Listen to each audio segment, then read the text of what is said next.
I'm happy to have you here because obviously the first place to start about is the fact that there's a lot of full circle things happening with this EP because you are reuniting with Diane Warren for the Kismet EP, and you guys are a power couple of the industry because she was very instrumental when your solo career was taking off. You had a big hit together with I Get Weak. So I guess the first obvious question would be, what brought about you guys getting back together? Yeah, well, I mean, I wasn't planning on doing anything more with recording, I mean, I just thought, I did my French album, I did my Mantra album. I just thought the chances of getting a great English speaking pop song for me were probably very slim. I mean, the songs usually go to younger artists or whatever, or artists that are already charting. So my son ran into Diane about a year and a half ago, I think at a coffee bean. So she said, "What is your mom doing? And let's call her." So they FaceTimed me and she says, "I have hits for you. Get down to the studio." And I just thought, I don't know, do I really want to open that door? Because it's a big commitment. I was felt like I was winding down and making up COVID dates still. I mean, I have Australia at the end of the year. So I went to the studio because you don't say no to Diane. And I was completely blown away by what she played me. So I said, okay, let's go. So that's how it happened. And it is really nice because, when we worked together before, it was always really comfortable. It was like I've known her for forever. And she's a really nice person on top of being an amazing songwriter. So it was just really comfortable and really joyous and a lot of fun. And to be able to sing these incredible songs, I mean, it was like I said, I've been saying it's like a gift because it is. And yeah, I mean, it was very strange the way it all happened. Well, what's very strange to me is I did not realize actually until I got the press release for Kismet. I knew it had been a while since you had done any solo music or I should say any English language solo music. But I didn't realize it had been 27 years. I mean, I feel like, between the stuff that you do solo with the touring and the other albums, and of course with the Go-Gos, especially recently with all the great stuff that's been happening for the Go-Gos with the musical, the Hall of Fame, all of the She Rocks Awards. I've even got my She Rocks Awards cup here. Yay. I guess, it's not like I feel like you went away or anything. So when I read that statistic, I was like, 27 years, like, right. Why, you just said that you thought you might never do another English language solo album again. So like, I need to understand why, with all the other things going on, you didn't sort of strike while the iron's hot and like do more pop music in this past. Because I just really didn't feel the calling to be honest. I didn't really want to. Like I said, I mean, most like great pop songs that are being written go to people who are charting, younger people who are charting. So I just figured no one's going to give me a song. I mean, no one's going to, or they might give me a song, but it's not going to be a great song, pop song on par with what I've recorded. I've worked with some of the best songwriters in the world and have, those songs are amazing songs. And the chances of me getting anything like that, I felt were very, very slim. So it was a surprise to me that I even, that this whole thing happened. So obviously I wasn't meant to semi-retire. And I mean, if I had felt the calling after 97 to do something, sort of like, in the same vein as what I've done before, then I would have done it. But I just never felt the calling because nothing ever came along that excited me. It's interesting. It's surprising me too. Do you think that's like an ageism thing? That, once there are exceptions, like Cher had her biggest hit. Madonna had a huge hit. Her biggest hit was when she was 48. But like, yeah, I guess as you kind of get older, especially for a woman, those offers for big pop hits, they start to unfortunately dry up a bit. Yeah, they do. I mean, and that's like, I think it's, probably a little bit of ageism, but also, I mean, that's what songwriters do. They want to make money on the songs that they give to artists. so they're going to go for artists that are charting. So, and it just so happens that those artists are a lot younger. I mean, I'm 64 years old, but I mean, Diane's in a different place. I mean, she can do what she wants to do, whatever she wants, really, at this point in her career. And she has given a lot of songs to older, artists, older women, and older men too. So, yeah, it's just the way the music goes. That usually they want their songs recorded by whoever's happening in the charts. Well, as I've said, I'm real happy that the two of you got back together, because good things happen when the two of you and Diane get together. Yeah. So I kind of mentioning this as a full circle moment. I would love to talk about the fact, like I said, with World Without You, and also I Get Weak, she was very instrumental in getting, you already had other hits, but like that album Heaven was such a massive hit. So I kind of want to go full circle by talking about when you first broke out of the Go-Gos with those songs, because a lot of singers from very popular bands try to go solo, but not everybody could be a Belinda Carlisle or Sting or George Michael. Like, those are the exceptions to the rules. A lot of time the person doesn't duplicate the success they have with their band. So I'm wondering, I remember you talked about in the Go-Gos documentary about your fear of failure, your imposter syndrome and stuff like that. So you must have been feeling that all over again when you took this big leap of faith as a solo artist. Right. I mean, my security blanket was taken away from me. And, it really took, I remember, I mean, because I don't really think things out. And like, my career hasn't been contrived. It's just, I've kind of winged it as I went along. And that's just the way it's been with my solo stuff anyway. The Go-Gos are a different thing. But I remember that when I finished my very first solo album with Mad About You, I was like, oh my God, what have I done? But it was too late. So I have to like go forward. And it was like everything I had experienced like live and especially live, was like, I have to get on stage on my own. What am I doing? I mean, thank God I had Charlotte Caffey with me through those early years, but it really took a good couple of years for me to find my way as a solo artist, a solo singer. And I was really lucky to work with writers like Rick Knowles and Ellen Shipley and Diane, who were there to almost as like sort of nurture me and to give me the confidence to make that album. And I remember Diane coming in. I remember the first time I met Diane at her studio in a little office on Sunset, in a 20-story building. And now she owns that building. And then she built one around the corner, with studios on every floor. But I remember the first time when she played I Get Weak for me, and she was singing it and playing it on piano. I said, why aren't you doing this song? Because she has an amazing voice, and she doesn't think so, but I think she does. And but she was very nurturing, and she was very nurturing this time around too. Although I did have the confidence this time around that I didn't have with the Heaven on Earth album. I needed a little bit of coddling, and luckily I got that. Around that time when you were feeling nervous or unsure, I do remember at the time, it wasn't like necessarily a massive departure from what you'd done with the Go-Gos, but it was a bit of a departure. Your image looked a little more cleaned up, like kind of Audrey Hepburn, like in the Mad About You video. And it was more like, I guess, mainstream pop, especially the Heaven on Earth single was definitely like a big pop single. Did you get any backlash at the time from the old school Go-Gos fans or anything that you'd sold out or gone mainstream or you weren't punk anymore or anything like that? Of course I did. And the Go-Gos got that as well when Beauty and the Beat became a big success. It was like, I remember trying to go back to the scene and connecting with friends, and that wasn't going to happen. So really? I had been through that once.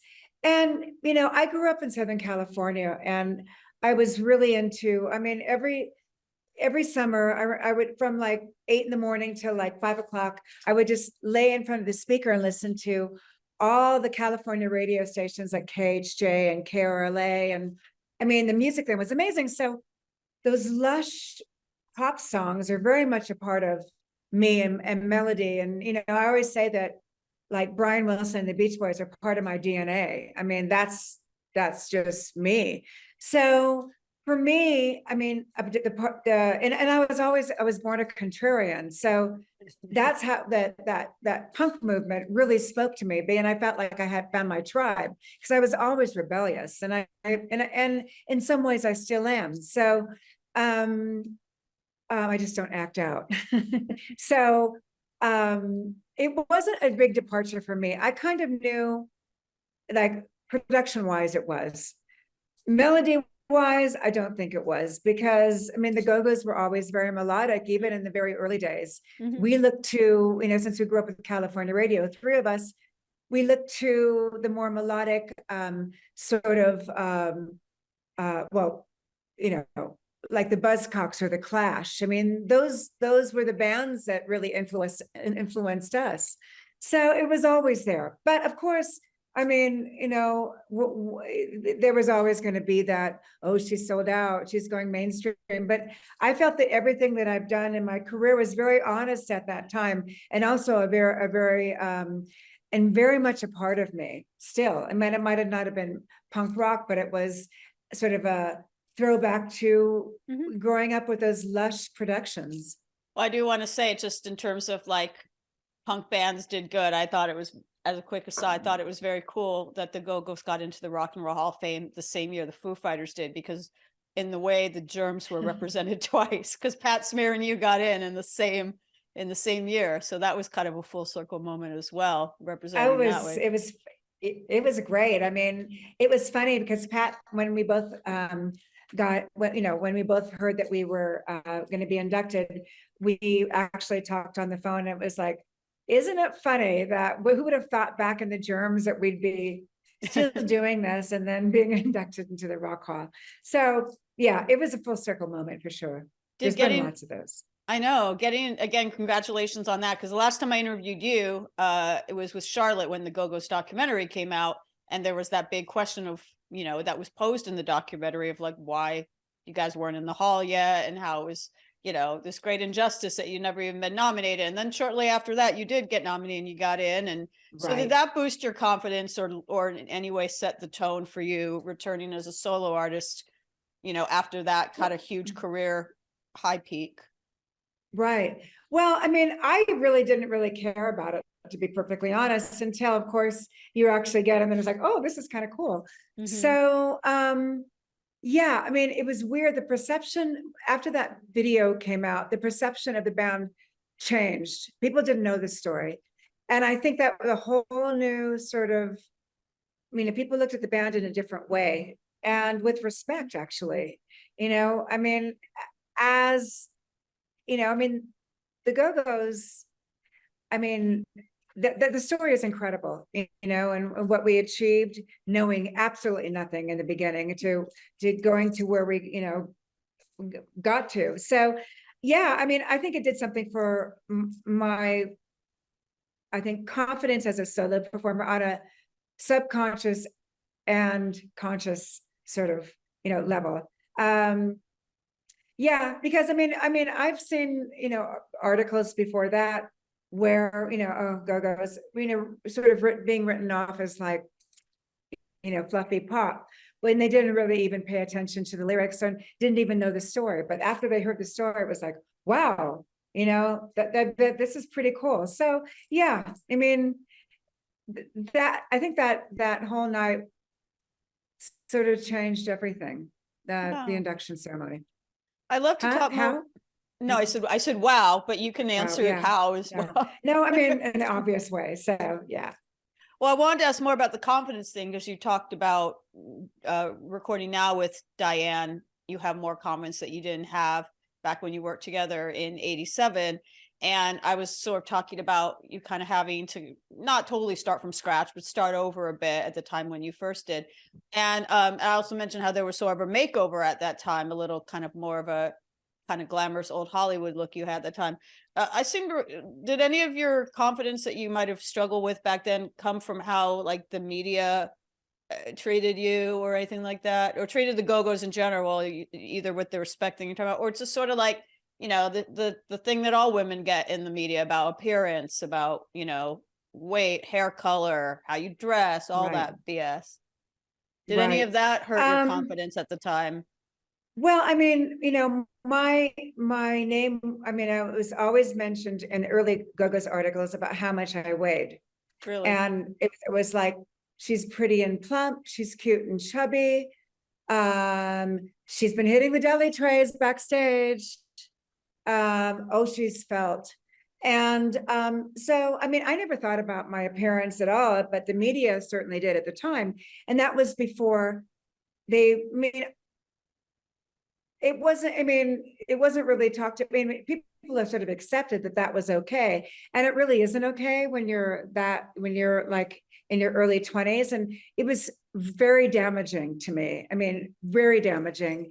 And I mean, I think, you know,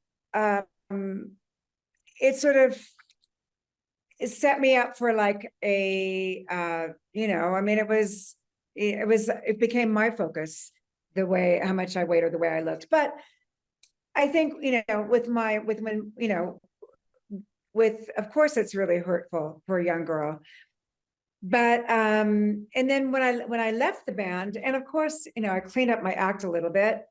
I was becoming a young woman. So all of a sudden that became the focus. So it does mess with your head when, and then of course MTV in those early days put a lot more emphasis on appearance than the actual music. So I mean, it wasn't good, but I kind of got used to it. And it's just something that I had to live with for, I don't know, I think up until like maybe 15, 20 years ago. Really? Oh yeah. Yeah. I mean, my name, how much my appearance is always synonymous with, I mean, that would always be mentioned along with my name. And usually it was about my weight.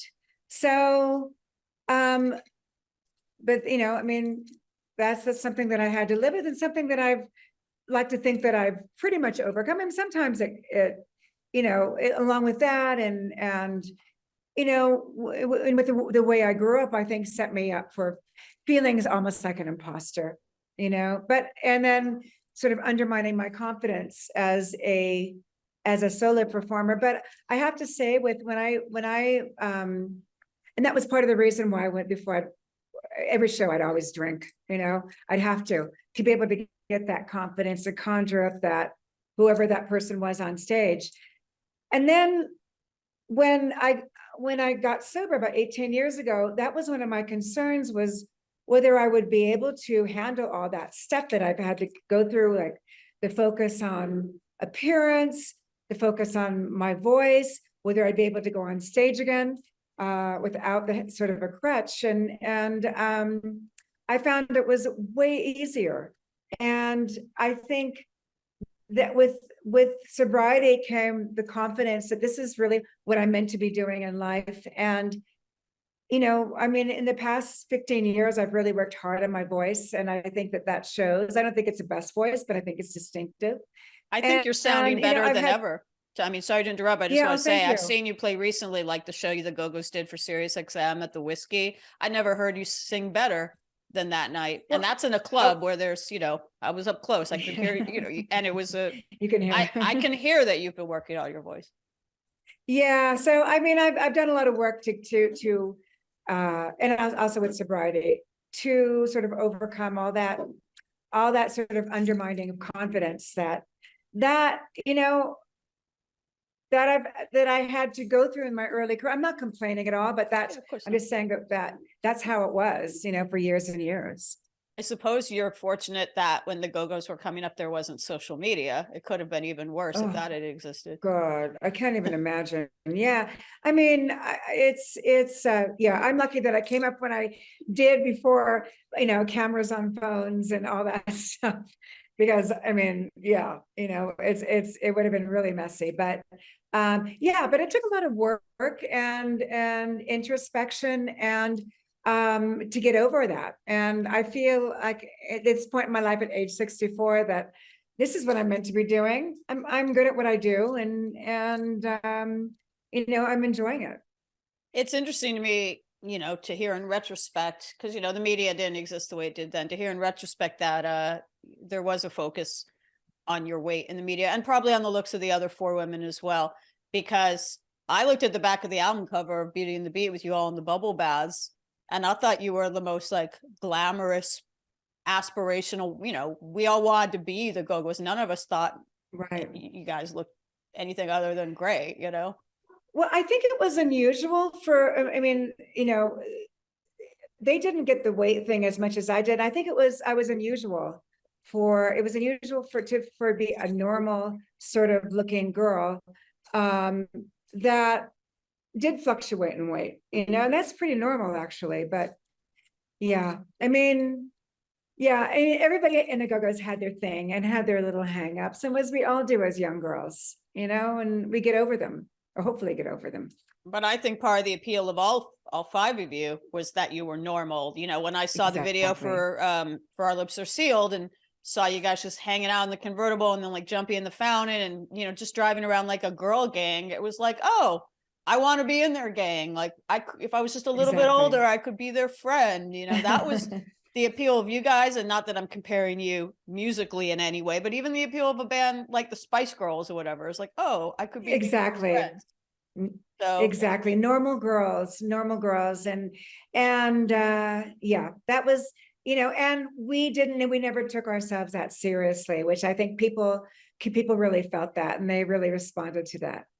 So you've been talking a bit about how you got sober. I didn't realize it was as recently as it had been. I do think you posted something on Instagram maybe just about 2 weeks ago about celebrating an anniversary or a milestone of some kind. Yeah, 18 years. It took a while. I had a good run.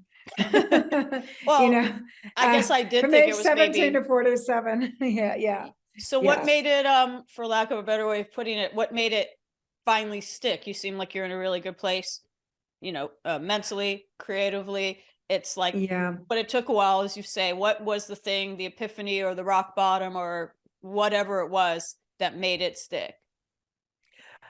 For me, it was like a spiritual rock bottom, I think. Luckily, it wasn't anything like financial or, I mean, I was on the verge of losing, my family. I think that's, probably if I had carried on. Yeah. And I could, but I think more, I was just really sick and tired of it.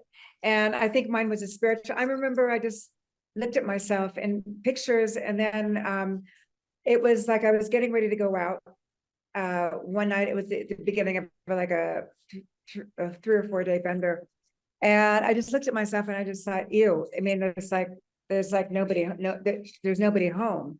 So I knew that was kind of a wake up call, because I'd already, I was like, I've had a few friends in my life that lose that light, that light in that to drugs, and that I lost that sort of inner light.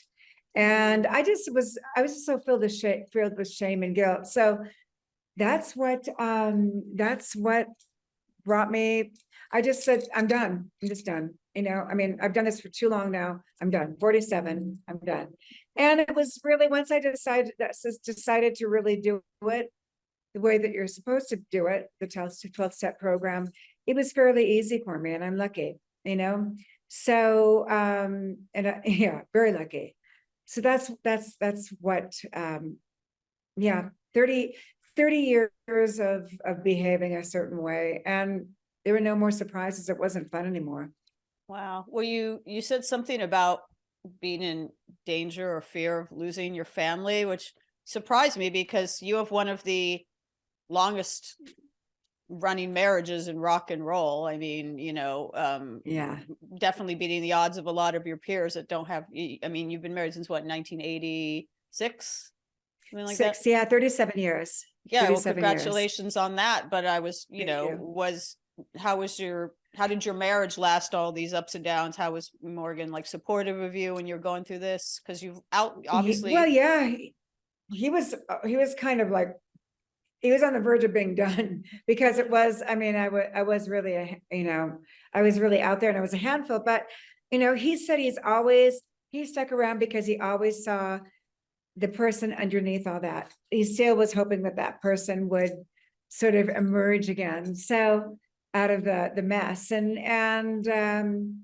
he's you know, it took a lot of, he's an evolved person, and you know, he went through a lot with me. So, and I'm glad we stuck it out, you know, because like I said, if I had carried on, I don't know. I'm not so sure he would be around like he is now, but you know, I was committed to sobriety, and we were living in France at the time. And, you know, and I threw myself into my French album, which really kept me sober in my early days. So that album, probably out of all the work I've ever done, is probably the dearest to me, for that very reason, that it really it was the first time in my life I got to work from the heart, and it kept me sober. That's amazing. What other secrets would you say there would be to the success of your marriage with Morgan? Because, you know, given your backgrounds, probably when you guys first got together, on paper, it didn't look like an obvious match, you know? And then, of course, in celebrity and Hollywood and show business in general, marriages are often short-lived. And then you throw in all this personal turmoil into the mix. You know, a lot of people probably wouldn't think here we'd be here in 2023 and you guys would still be together. What's the secret to overcoming all this? And better than ever, by the way, too, which is really weird. Well, we like each other. You know, he makes me laugh. You know, I don't just love him, but I like him. He's really funny. And I think vice versa. We're just constantly amused by each other. But we always talk about that if we had stayed, you know, in LA or Hollywood, maybe we wouldn't be together. And we left in 1994 when we moved to France in the countryside. And, you know, I mean, that's when I sort of got over pretty much over my food issues and my weight issues. And also, I mean, we had this amazing life that we wouldn't have, you know, we would have been distracted, and my husband was an agent and he would have been doing his thing. And, you know, I mean, most of the people I know that in fact, all of them that did stay in LA, because most people have to stay, their marriages didn't survive. So, I mean, I think that just, you know, that's part of it. And I think that we like each other, and we're really, really lucky. I mean, we moved in together after the first date. And everybody thought it was crazy. No one thought it was going to last because of our backgrounds. I mean, I'm from the opposite end of the other side of the tracks. He's from Beverly Hills kid, you know, and I grew up in the Valley and, you know, lower middle class. So, but it works, you know, it works. And I think that the key is we really like each other too. Did people give you flack at the time that you were dating someone who'd been involved with Ronald Reagan's campaign in 1980 or whatever? Politically, you seemed... Yeah, I mean, I remember getting that in the press, and I just, you know, I mean, for me, it just didn't really matter. I wasn't really politically active anyway at that time. I was like still in Go-Gos bubbles. So I don't even know if I voted, you know, back then. So, so, I mean, it didn't matter to me. And still, you know, I mean, you know, he was never like a conservative in any way, shape, or form. I would say he was more of a Reagan Democrat. But we met at the time, you know, I mean, yeah, I mean, of course I did get flack for it. And I still do, actually. Oh, really? People still reference that. Oh, yeah. Yeah. You know, she must be a Republican or conservative because she's with, you know, she's married to a Republican. It's like, hello, he's not a Republican. And that was like 30 odd years ago, almost 40 years ago. Yeah. So, you know, but people like, you know, making judgments like that. So it's fine. Oh, I was just wondering, at the time, I remember it sort of maybe making me go, oh, that's surprising, but I didn't think much more of it after that. Yeah. But, I mean, yeah. Well, I want to ask you, you said that you got over the food and weight issues that, you know, you had been struggling with for some time when you were in France, the land of cheese and wine, you know. Maybe I'm curious because, you know, I have read about how in Europe, particularly in France, like attitudes towards food and even towards everything, women and bodies and everything is different. And I'm wondering why that was a good environment for you. It's not about deprivation. I think it's about celebration. And I really responded to that because I was depriving myself in so many ways, actually, when I was working and on the hamster wheel, as I call it. So when I went there, it was like, wow, food isn't a bad thing. And this is, it's everything in moderation is okay. Everything. So, and it's, for me, I just responded to that, and it ended up being a really healthy lifestyle where I didn't feel like had to deprive myself, and then I would binge afterwards. Everything, and there was nothing that was taboo. So I just, it's everything in moderation. They have we were there for 24 years, and it was, the French are, they can be difficult, as we all know, but, the way they live and the way they celebrate life is something to aspire to, for sure. Very cool. Well, you seem like you're in such a great place in life with both the Go-Gos and your solo stuff, and with your self-esteem and your confidence.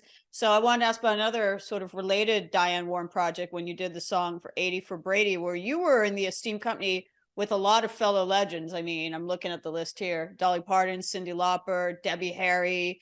I actually remember when I asked you who you wanted to have induct the Go-Gos into the Hall of Fame, if you were to get in. At that time you weren't in yet. I think you said Debbie was someone on your list, and then Gloria Estefan as well is on the song Gonna Be You. So like, right, what an honor to be in this elite group with Diane Warren doing the song. That's like women power to the extreme. Yeah, and women of a certain age, That's what I mean. Yeah. which is amazing. And yeah, Diane just asked me. I was in the studio recording vocals for Kismet, and she said, "Do you want to sing with Dolly, Cyndi, Debbie, Gloria?" I was like, "Yeah, yeah, of course." So she played me the song. I loved it, and yeah, I mean, it's for me to be able to sing with these women who I've been like fans of for years and years was an amazing experience. Although we all did our parts in recording the song and also the video in separate cities. I'm really hoping that something comes up where we can perform it together. I'm sure something will happen at some point. I need to be there. Ken, publicist who's not on, invite me. Yes, please invite me. Well, going back to Kismet and, all of the full circle stuff and all of the evolution stuff that's been going on with you, what lyrically inspired this album? Like, what is Big Love about your marriage? Like, what are you tapping into personally that you're singing about? Well, the way that I've always worked is that because I've had so many unbelievable experiences with relationships, with life, or whatever, is I just look at the lyrics, and even though I'm of a certain age, I can still, and I might not be experiencing it now, but I can draw from a relationship, a person, a place, a time, and put myself there. It's almost like acting, I guess, and really sort of put myself there. And when I sing it and I'm in the studio and singing, I always put myself back to that time where I can draw the emotion or whatever from that when I'm singing. So that would be probably, like with Sanity, for instance, one of the songs on the EP, it's about desperation and being insane, and sort of I've been there. I've been where, looking and hoping for that special person to come along, which he did. So I always put myself back to the experience that I've had, and I've had plenty. How did you and Morgan meet, by the way? I'm sorry that I don't actually know that offhand. Well, I was dating and I was playing the field. I was seeing a lot of different people because I always had a boyfriend, and I don't want a boyfriend. I just want to like date. So that's what I was doing. And then Rodney Bingenheimer, of all people, called me and said, "Hey, Belinda, there's this guy that wants to meet you. He works in the White House, and he's like James Mason's son, and he's going out with Joan Collins." And I went, "I can't go out with anybody who's going out with Joan Collins. I probably wouldn't get along with them." And, because it's like, that's just too much and too much glamour for me. But he said he's going to be at this party in Beverly Hills, restaurant opening.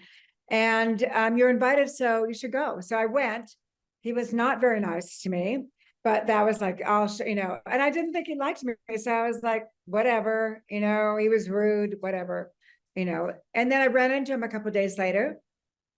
I had my friend call him. He threw his card on the table, and here was my card. There was anything going on. And my friend called him, said she was me because I was too nervous. And she asked, or I asked through her, if he would go out to see Hall & Oates was playing at the Forum. And so he called back right away. And so we went to Hall & Oates. We went to Trader Vic's afterwards, and that was it. And now we were together ever since. That's a perfect date. I'm a huge Hall & Oates fan. I just interviewed John Oates like last week. So amazing. If I had known this story, I might have mentioned it to him and been like, do you know you were instrumental in this great, star-crossed marriage that's lasted 30-something years. Yeah. What do you mean? That was our first date. And you said do you think he was rude to you because he was nervous, or I mean, because he wanted to meet you. He put the feelers out that he wanted to meet you. So obviously he liked you already. Well, I didn't think he liked it. I just didn't think he liked the way, maybe he thought I was better in pictures, in photos. And now in retrospect, he says he was nervous, and now knowing him now, he was nervous because he's never usually nervous, and he wouldn't have been. He was just sort of offhand, and it's like, oh, here. I asked him for a cigarette, and he goes, oh, here, and I was like, wow, So I guess he doesn't. So I left, and I didn't expect to ever see him again. So yeah, so he was nervous. I guess you just never know, because like I said, there were probably a lot of people that thought, like you said, that there were people who thought it wasn't going to last, and then you didn't even have like the most, promising start, and then here we are talking about it. Here we are, like 39 years later, 39 years ago. So it's almost 40 years that we've been together. So well, congratulations on that. I have a random question for you going back to the Heaven era, because as I was just sort of doing research about that album, you worked with another famous Diane at that. Like, I don't know. I was today years old when I found out that the Heaven is a Place on Earth video was directed by Diane Keaton. Is that true? Right. I didn't even know she directed music videos.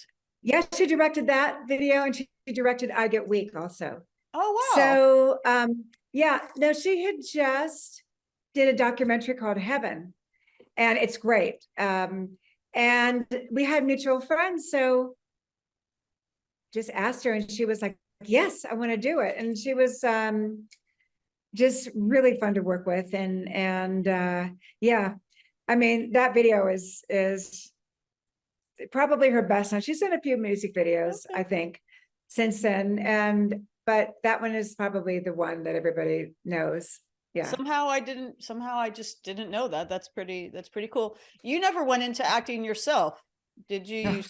Because I mean, obviously you could have. I'm sure you had, offers or whatever. Well, it's funny you should say that, because after Mad About You came out, I think it was Disney or one of the big studios wanted to put me under contract. It was like the old system. So they would send me to acting coach and all that, they would send me out on readings, and I was like so uncomfortable.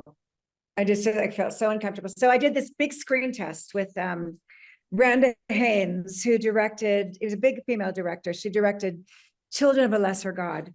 So we did this, she did drama scene, comedy scene, romance scene. And I could tell I was so horrible. And I could just tell it was like, it was not going to be good. And it obviously wasn't good because I didn't hear back from them after that. It was like, no.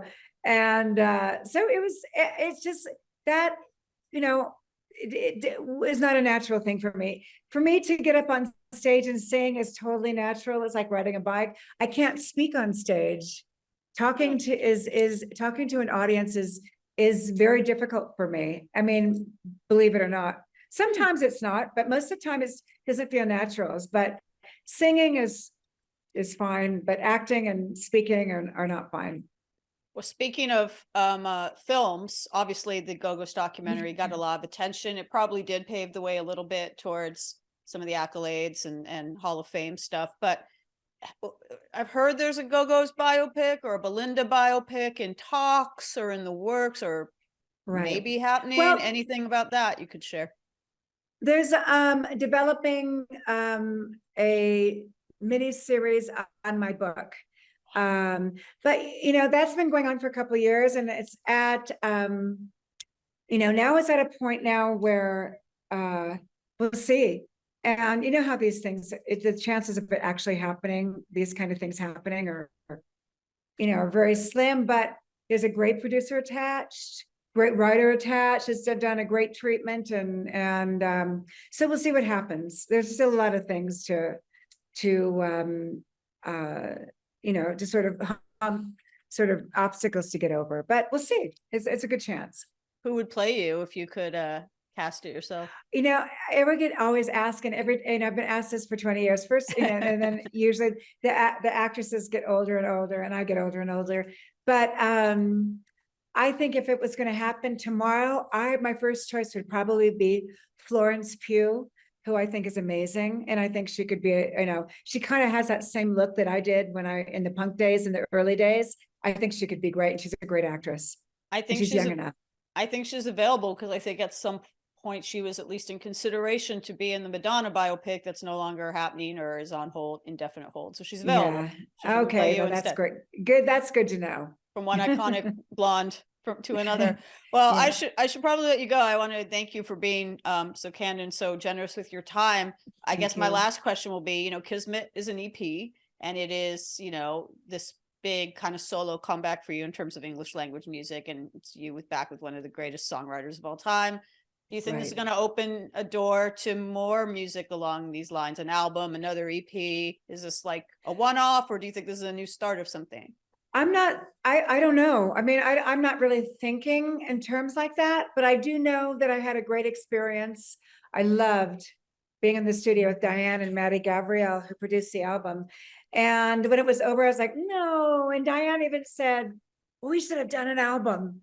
So who knows? You know, I mean, I'm not going to shut the door on it. I had such a great time. And, you know, it's so nice to be able to do these projects and not be attached and just to have fun with it. And I mean, it's a hit in the UK, you know, and that's gravy. That's amazing. But even if nothing happened, it'd still be great. So who knows? Maybe we'll see.